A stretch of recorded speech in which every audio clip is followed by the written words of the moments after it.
The desert sun hung low, bleeding orange and gold across the endless horizon, while dust swirled in the weary town like restless ghosts that never found peace. Wooden storefronts leaned tiredly against one another, the smell of horses and smoke filling the air. And every creak of a swinging saloon door seemed to echo louder than it should. It was the kind of place where men rarely smiled, where women kept their heads down, and where whispers about the Apache tribes carried through the streets like warnings carved into the wind. Folks around here believed they knew what was wild and what was civilized, but behind their sharp words lay fear more than certainty. On that day, a crowd had gathered near the makeshift pen at the edge of town. It wasn't cattle being sold, nor horses or mules, but a man, shackled at the wrists and ankles, his hair long, his face scarred by battles none of these onlookers could imagine. He was an Apache, taken after a raid that had left men dead and families broken. To most of the townsfolk, he was nothing but a savage, dangerous even when chained, a reminder of the land they were trying to claim, and the people who refused to surrender it. The soldiers had brought him in. And now he stood silent as the townsfolk tossed harsh words, spit, and even stones toward him. He didn't flinch, not once. At the back of the crowd, a woman stood with a shawl pulled tightly over her shoulders. She wasn't like the others who shouted. She didn't raise her hand against him or call him names. She had seen enough cruelty in her life, and something in her heart refused to join in the hatred that seemed to bind everyone else together. Her eyes lingered on the Apache longer than she meant them to, searching his face for some trace of humanity beneath the hardened exterior. And when his gaze finally lifted and locked with hers, she felt her breath catch. His stare wasn't pleading, nor was it angry. It was steady, unbroken, and it unsettled her more than any insult thrown his way. The soldiers were trying to rid themselves of him, their voices rough with impatience as they spoke of transporting him elsewhere. But that cost money, and in this barren stretch of land, few wanted to spend coin on anything that didn't fill their bellies or mend their roofs. The whispers in the crowd grew louder. What good was he anyway? It's too dangerous to be a worker, too stubborn to be broken. Some suggested hanging him outright, sparing everyone the trouble. Others laughed and joked about setting him loose just to watch the hunt. But then came the call, half jest, half serious. Who'll take him off our hands? Cheap, if you've got the coin. Better than feeding him in the jailhouse. The laughter that followed was sharp, cruel, but the woman didn't laugh. She looked down at the small purse in her hand, the few coins she had managed to keep after years of hardship. It wasn't much, barely enough to buy flour and salt, yet the thought stirred in her chest before she could stop it. What if she did? The idea was madness. A woman alone, taking in an Apache prisoner. The town would never understand. They'd turn on her quicker than they turned on him. But something stronger than fear pressed on her heart, something she couldn't name. She remembered long nights spent staring into the dark, wondering if her life would ever be more than silence and sorrow. Perhaps this was her chance, though it came in a form she could never have imagined. The soldier barked again, offering him for a handful of coins, the last attempt before they decided to march him to the gallows. The woman's hand trembled as it slipped into her purse. The coins clinked together softly, almost accusingly, as if asking her what she thought she was doing. Her throat was dry, her legs heavy, but she stepped forward. The crowd went quiet. All eyes turned toward her, disbelief written on every face. "You'll take him?" One man sneered, spitting tobacco at the dirt. "You've lost your mind." Another woman muttered under her breath, crossing herself as though warding off evil. The soldiers exchanged a look of surprise, but they didn't argue. Money was money, and they weren't the kind to question a gift of less responsibility. The woman held out the coins with a hand that barely steadied itself. The sound of them hitting the soldier's palm felt louder than a gunshot. The chain was shoved into her grip, rough and cold, and before she realized it, she stood face to face with the Apache. He was taller than she thought, stronger too, his shoulders broad even under the dirt and weariness. For a moment, she wanted to let go, to say she'd made a mistake. But his eyes found hers again, and there was no fear in them, no submission, only something she couldn't name, a quiet storm behind the calm. The crowd jeered, some laughing, some shaking their heads, a few muttering that she'd regret this before nightfall. She ignored them, though her cheeks burned with shame and doubt. Tugging the chain lightly, she guided him away from the pen, her heart pounding with every step. He followed, silent, his movements steady, the sound of the shackles dragging against the dirt cutting through the noise of the town. As they walked, she could feel the weight of every stare burning into her back, each one filled with judgment and disbelief. She wanted to disappear, but there was no turning back now. Her small home sat at the far edge of town, a place of worn wood and quiet solitude. Bringing him there felt like carrying fire into dry brush, reckless and dangerous, yet strangely necessary. When they reached the door, she paused, realizing what she had done. She had brought into her home not just a stranger, but a man whom everyone else saw as an enemy. She had paid coins for him as if he were nothing more than property, and yet standing this close to him, she felt the absurdity of it. He was no animal to be bought, no tool to be used. He was a man, and his silence spoke louder than the crowd's hatred ever could. Her hands trembled as she reached for the door, her mind racing with questions. What would she do with him now? Would she trust him even for a single night? Would the town let her live in peace, or would they come knocking before dawn, demanding she rid herself of him? And what of him would he wait for the right moment to turn on her, to escape, to take his revenge? The Apache's gaze never left her, and she could feel the weight of it pressing against her chest. For the first time in years, she wasn't sure if she was afraid or alive. As the door creaked open and the shadow of her home stretched long before them, she realized her life had already shifted in ways she couldn't yet see. The choice she had made with a few coins was no small thing. It was a spark in the dry grass of her world. And whether it would burn her life to the ground or light a new path was something only time would tell. Inside, the silence seemed heavier than the desert night outside. She set the chain aside, her breath uneven, her thoughts tangled with fear and something else she dared not name. The Apache stood still, his eyes moving across the small room, his expression unreadable. She waited for him to speak, to make a sound, to do anything that might tell her what he was thinking. But he said nothing. And in that silence, her heart pounded with the certainty that whatever came next would change everything. The fire in the small hearth sputtered. Weakly as the woman struck the flint again, trying to coax a flame from the stubborn kindling, her hands shook more than they should have. Not from the chill of the desert night creeping through the cracks in the walls, but from the heavy presence of the man standing just a few paces behind her. She could feel him there, tall and still, watching, though she dared not turn. It was a strange thing to share a room with someone who spoke no word, who made no move, yet carried such weight in silence. The townsfolk's voices still echoed in her ears. She could almost hear their laughter, their mutters about her foolishness, their warnings that she would regret this. She knew what they thought of her. Already some pitied her, some mocked her, some kept their distance, as though loss and hardship were contagious. Taking in the Apache would only deepen their suspicions. She had been alone long enough to know that once gossip took hold, it spread faster than fire in dry grass. By morning, every ear in town would know she had carried him home, and every mouth would be ready with a judgment. The flame finally caught, licking at the dry twigs, and she leaned back on her heels with a tired sigh. She reached for the small pot resting by the hearth, filling it with water from the jug. Her eyes flickered to him at last, just briefly. He hadn't moved, though his eyes roamed the small cabin with quiet precision. They were dark, steady eyes, sharp enough to notice every worn corner, every tool, every crack in the wood. He said nothing, but she knew he was measuring this place, perhaps even her. She set the pot on the fire and straightened her back. Duh.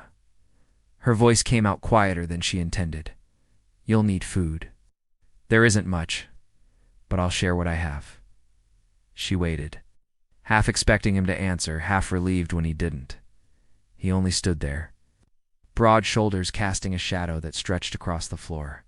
Her mind drifted back to the moment she'd handed over the coins. It had been reckless, foolish even. She hadn't thought beyond the weight of pity pressing on her chest when she saw him standing in the pen, chained, humiliated, yet unbroken. Something about the way he refused to bow his head had struck her deeply. Maybe it was because she, too, had been forced to bow to things she hadn't chosen. Life had taken more from her than she cared to name, and in that Apache's defiance, she'd seen a reflection of her own buried fire. The water began to steam, and she added what she had: scraps of dried meat. A few withered vegetables, not nearly enough for 2 strong stomachs, but it would have to do. As the stew thickened, she stole another glance at him. His wrists were raw where the iron shackles had bitten into them, the skin darkened and broken. She felt a pang of guilt twist through her. She had carried him here in chains like an animal, and yet she couldn't bring herself to release him. No, not yet.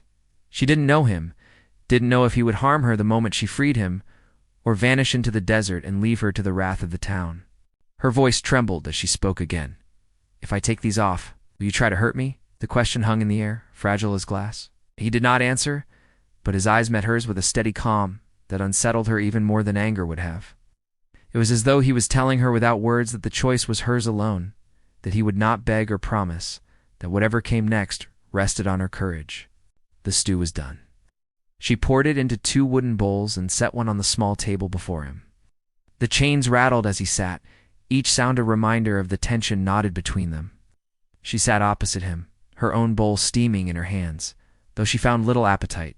He lifted the spoon with slow, deliberate movements, his gaze never lowering for long. She felt his eyes on her as much as she felt the rough wood of the spoon in her fingers. It was not a stare of hostility, but of study, as though he were weighing the shape of her heart. Her thoughts wandered back, unbidden, to the life she had before the town, before the endless desert days blurred one into another. She remembered laughter once, the warmth of another's hand in hers, the hope of building something lasting. But that life had been cut short, swallowed by fate and fire. She had buried more than she dared recall, and since then she had lived in silence. Her world reduced to the 4 walls of her home and the whispers of those who pitied her. Perhaps that was why she had stepped forward when no one else did. She had grown tired of the silence, tired of being unseen. The Apache, standing there with fire in his eyes and iron on his wrists, reminded her that life was not meant to be endured in shadows. Still, fear coiled in her stomach. The townsfolk were not forgiving. They would not let this choice go unanswered. She could already picture the men at the saloon, shaking their heads, saying she had brought danger into the settlement. She could hear the sharp words of women at the market, questioning her sanity, her morality, whispering that she had betrayed her own kind.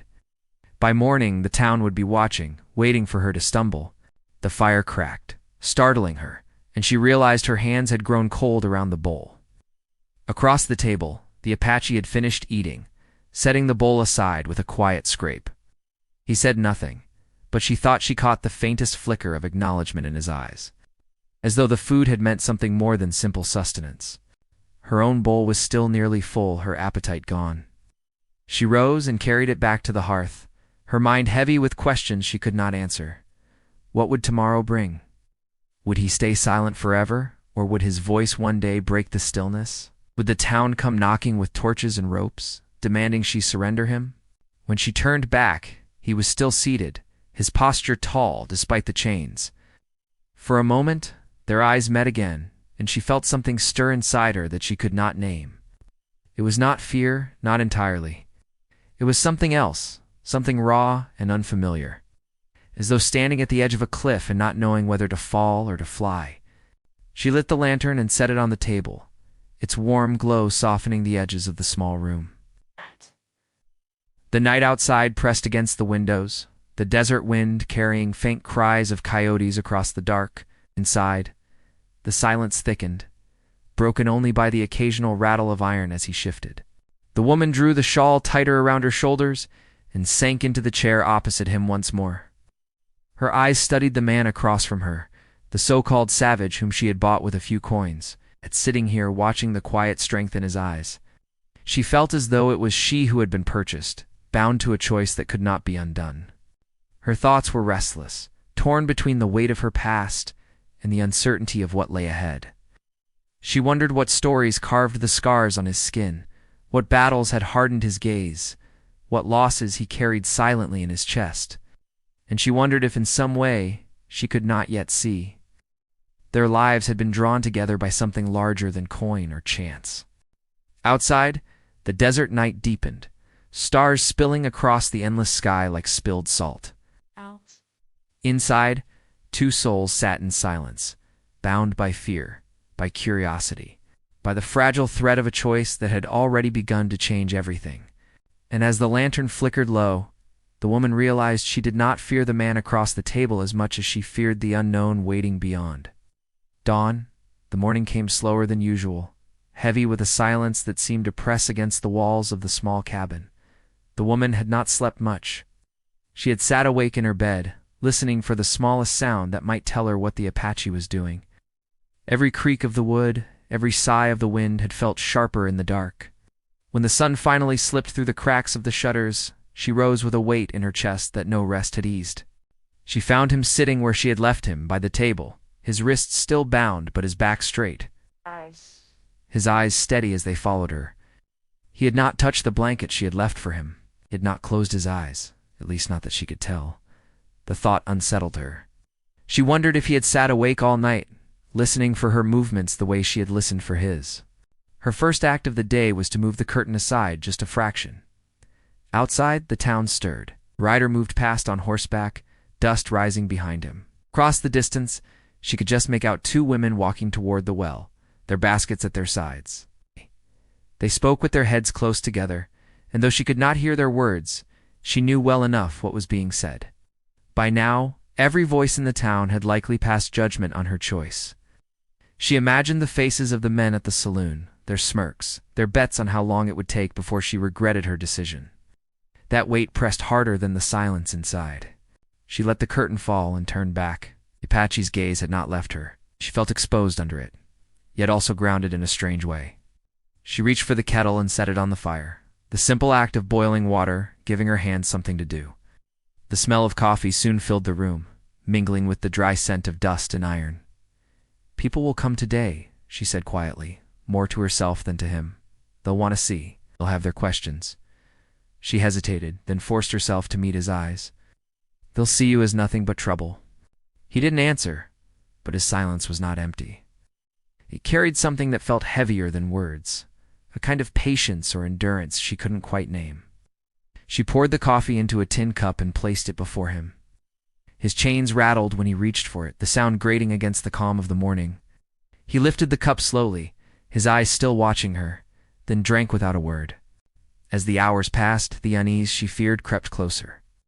By mid-morning, there was a knock at the door, sharp, insistent. Her heart leapt into her throat, but she steadied herself before opening it. On the other side stood a neighbor, a man who often mended wagons and sharpened tools. His expression was tight, his voice sharper than usual. "Heard what you did," he said, as the whole town has. His eyes flicked past her shoulder, trying to catch a glimpse of the figure inside.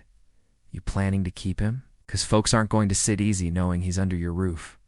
She drew her shawl tighter, standing her ground, though her knees felt weak.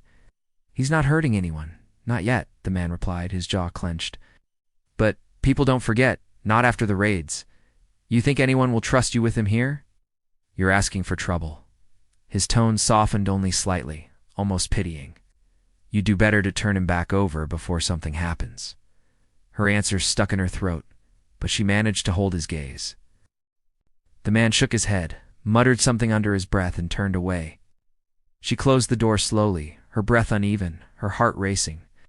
When she turned, she found the Apache watching her again, his expression unreadable.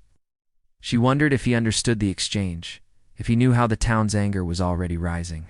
The rest of the day moved in shadows. She busied herself with chores, mending clothes, sweeping the floor, tending the small garden out back, yet all the while her mind spun with unease. Each time she stepped outside, she felt eyes on her, neighbors, staring longer than they should, whispers following her down the narrow street. The tension thickened like storm clouds, and she knew it was only a matter of time before the storm broke. Inside, the Apache remained a quiet presence, neither demanding nor asking. He watched, listened, and waited. At times she caught herself wondering what thoughts ran through his mind, what memories he carried from the world beyond the town. His silence made him a mystery, one she both longed to understand and feared to uncover. That evening, as the sun sank low, painting the horizon in fire and smoke, she found herself seated across from him again. The air between them seemed charged, full of questions left unspoken. Her hands rested on the table, fingers tracing the worn grooves in the wood. Finally, she broke the silence. "Why don't you speak?" Her voice was quiet but steady. "Do you choose silence, or do you think I wouldn't listen?"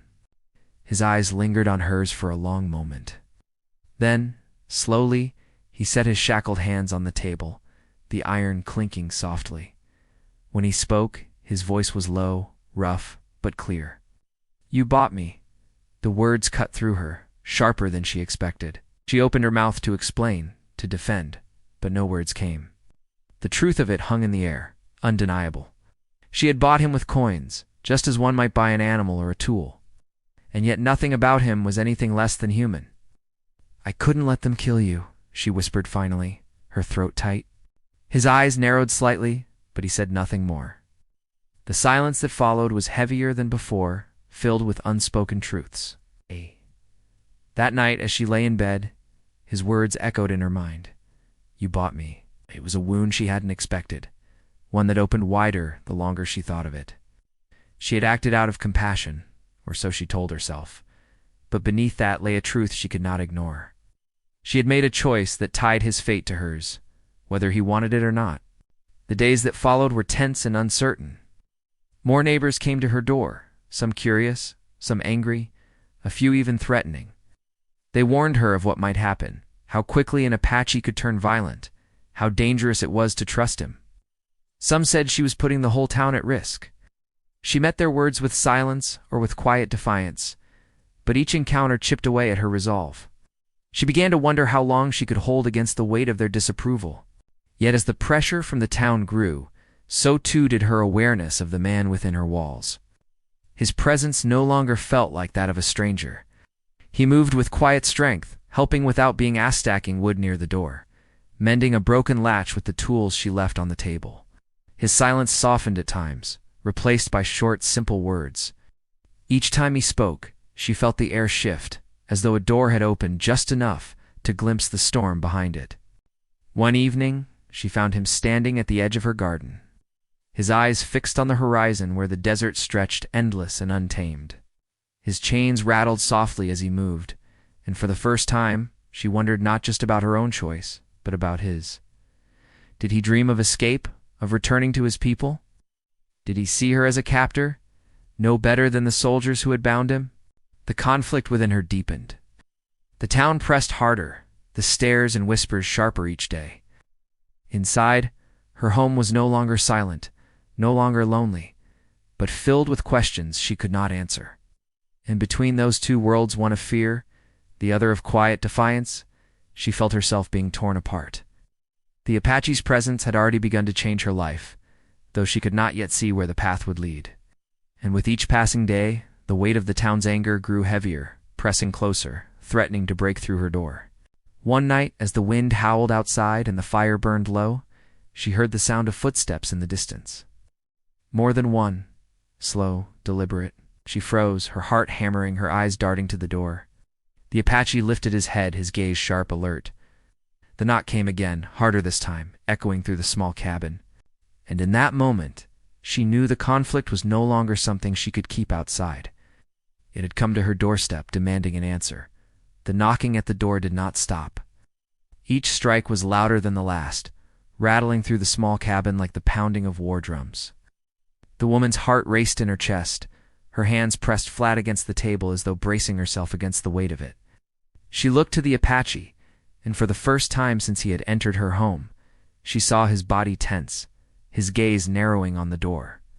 He was ready, not in fear, but in the way a man prepares himself for whatever storm waits on the other side. She swallowed hard, her throat dry as she stepped toward the door. The firelight behind her cast her shadow across the floor, long and uncertain. She paused with her hand on the latch, the air thick with the sound of those voices outside. They were low and rough, carrying impatience and anger. "Open up," one called, his tone sharp. "We know he's in there." Her hand trembled. Words were expected, yet hearing them spoken aloud cut through her like a blade. She turned her head just slightly, her eyes finding the Apache again. His face gave nothing away, but his presence was steady, solid, and for a fleeting moment it lent her strength. When she opened the door, 3 men stood there in the glow of lantern light. Their faces were drawn tight, their eyes hard. Each carried something, one, a rifle resting casually in his grip, another a heavy stick, the last with nothing but clenched fists and the kind of expression that carried its own violence. Behind them, a few more shadows lingered in the dark, neighbors curious enough to follow, but cautious enough to hang back. "We warned you," the man with the rifle said, his voice even but cold. "We told you keeping him here would bring trouble. This isn't just about you anymore, putting all of us at risk." Her fingers dug into the edge of the door, but she did not step aside. "He hasn't hurt anyone," she answered, her voice steadier than she felt. "He's done nothing wrong since he came here." "That doesn't matter," another man snapped. "He's Apache. It's all the wrong he needs. You think we forgot what they did last summer? Families buried because of men like him. You think anyone's going to sleep easy, knowing he's alive under your roof?" The woman's jaw tightened, but before she could speak again, the sound of iron chains broke the tension. The Apache had risen, his height casting a shadow behind her. The men outside stiffened, hands tightening on their weapons. He said nothing, only stood tall, his expression calm, though the fire in his eyes was clear. "Look at him," the man with the stick muttered. "Kill us all if he got the chance. You think chains will hold him forever?" The woman stepped further into the doorway, blocking their view as much as she could. "He is not yours to judge. He's under my roof now, and I'll answer for him." Her words only deepened their anger. The man with the rifle leaned forward, his eyes narrowing. "Then you'll answer for what happens next. If you won't give him up, then don't be surprised when folks stop helping you. When you find yourself alone the next time you need something." He turned sharply, motioning to the others, and together they stepped back into the dark. But the warning hung in the air like smoke that would not clear. She shut the door quickly, her hands shaking as she dropped the latch into place. Inside, the silence returned, but it was no longer the same. It was heavier now, filled with the echo of those threats. She turned to the Apache, her eyes searching his face. "They'll come again," she whispered. "Stronger next time." He held her gaze, then spoke in his low, steady voice. "They fear what they don't understand." The words lingered in her mind long after they were spoken. She sat by the fire that night, the glow flickering across her tired face, while he remained near the table, silent but alert. The sense of safety that once clung to her home had been broken. Every sound outside, every whisper of wind against the shutters, carried the threat of footsteps returning. The following days were worse. At the well, women turned their backs when she approached. At the market, men muttered under their breath, their eyes sharp with judgment. The price of goods seemed to rise only for her, hands reluctant to trade with someone they no longer trusted. She bore it with her head high, but each step through town felt like walking through fire. At night, she and the Apache sat in silence, the air between them filled with words unsaid. Sometimes she caught him watching her, not with suspicion, but with something else. Something she could not quite name. It unsettled her, yet it also stirred a strange strength inside her. She found herself speaking to him more, not always expecting an answer. She told him about the land, about the seasons, about the way the town had risen from dust and stubbornness. She even told him pieces of her own story, the parts she could bear to share. He listened, and though he gave little in return, his silence felt different now, less like absence and more like presence. But the town's anger grew restless. She could feel it pressing closer each day. The threats whispered at her door became sharper, more dangerous. Once, when she returned from the well, she found a stone thrown through her window, shards of glass scattered across the floor. Another time, a crude mark was carved into her door, a warning carved deep into the wood. Each act was a reminder that her choice was not just her own burden, it was becoming the town's obsession. The pressure inside her walls grew just as heavy. The Apache's silence, once a comfort, now stirred questions she could not silence. What did he want? Did he see her as a savior, a captor, or something in between? Each time she looked at the chains on his wrists, her guilt deepened. She had spared him from one prison, only to bind him in another. And yet, she feared what freedom might mean. One night, as the desert winds howled against the cabin and the fire burned low, she sat across from him again. Her voice broke the silence, raw and uncertain. "Do you hate me for keeping you here?" He studied her for a long time before answering, "I wait." The simplicity of the words shook her more than any anger would have. He waited for freedom, for trust, for something she could not yet give. And she realized then that the choice she feared most was no longer about the town. It was about what she would do with him, what she would allow herself to believe. The tension built with each passing day until the weight of it was unbearable. The town grew louder in its threats, its patience gone. She could hear them at night sometimes. Men gathered outside in the dark, voices low, waiting for the right moment. And inside, the Apache's presence grew larger, filling her world in ways she hadn't expected. One evening, as the sun bled red across the horizon, she stood in her doorway and saw them gathering again. More men this time, faces set with determination, weapons in their hands. Their boots crushed the dust as they moved, their shadows long in the dying light. She felt her breath catch, her body frozen between fear and resolve. Inside, the Apache rose, the chains clinking with each movement. His eyes were steady, but there was something new in them, now a quiet fire, a readiness that set her heart racing. The men outside stopped just short of her home, their voices rising together, demanding what they had demanded before. But this time, it was no warning. This time, it was a promise of what they were prepared to do if she did not yield. The woman stood there, her hand pressed against the doorframe, her heart pounding in her chest. The Apache stood behind her, tall and unbroken, the firelight casting his shadow across the floor. The air was thick with the storm that had been building for days, maybe even longer. She knew, with a certainty that cut through her fear, that whatever happened next would change everything, not just for her, not just for him, but for the town that had already marked them both. The voices outside grew louder, angrier, the sound of boots shifting on hard earth, and in the silence between those shouts, she felt the world holding its breath, waiting for the first spark to set it all aflame. The voices outside rose to a fever pitch. Men shouting, boots shifting in the dirt, the rattle of metal against wood as someone tested their grip on a rifle. The woman's heart hammered against her ribs, her body pressed against the door as if she could keep the world at bay, with nothing but her weight. Behind her, the Apache stood silent, though she could feel the heat of his presence, steady and unshaken. His shadow stretched long across the floor, a reminder that even in chains, he was not broken. She knew the time for hesitation was over. The town would not wait any longer. With a deep breath, she unlatched the door and stepped outside into the fading light. The men stiffened as she appeared, some lowering their voices, others gripping their weapons tighter. Their eyes burned with anger and fear, not just at the Apache, but at her four standing in their way. "You've made your choice," one of them spat. "You stand with him. Then you stand against us." Her voice trembled at first, but it grew stronger with each word. "He is not your enemy here.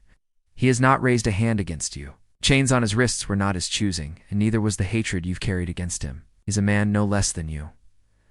Laughter broke from the group, harsh and bitter. "You don't know what you're saying. He's Apache. His people killed ours, burned homes, took lives. You think he's different? You think he won't do the same to you the first chance he gets?" She shook her head, her shawl pulling tighter around her shoulders. "I've lived with him under my roof. I've seen his silence, his patience. If there was violence in his heart, I would have felt it already. What I've seen is a man who has been stripped of everything. It still carries himself with more dignity than any of you standing here with torches and threats." The words struck deeper than she expected. Some of the men shifted uncomfortably, though others grew harder, unwilling to bend. Tension stretched the air thin, each breath sharp, each movement a threat to ignite something no one could take back. And then the Apache stepped forward. The chains rattled as he moved to stand beside her, tall and unyielding, his gaze sweeping across the crowd.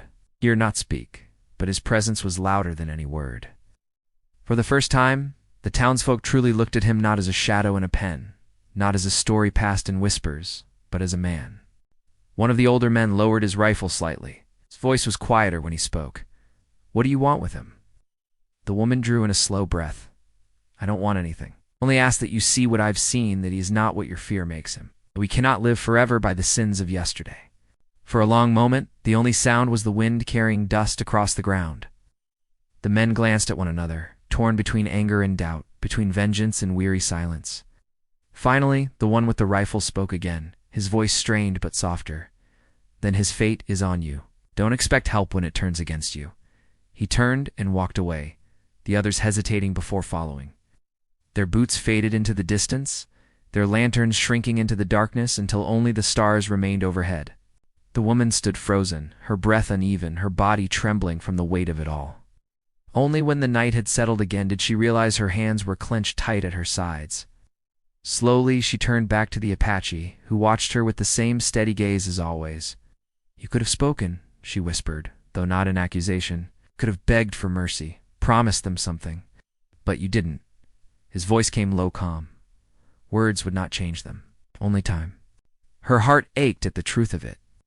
She stepped inside and he followed, the chains dragging softly against the wooden floor.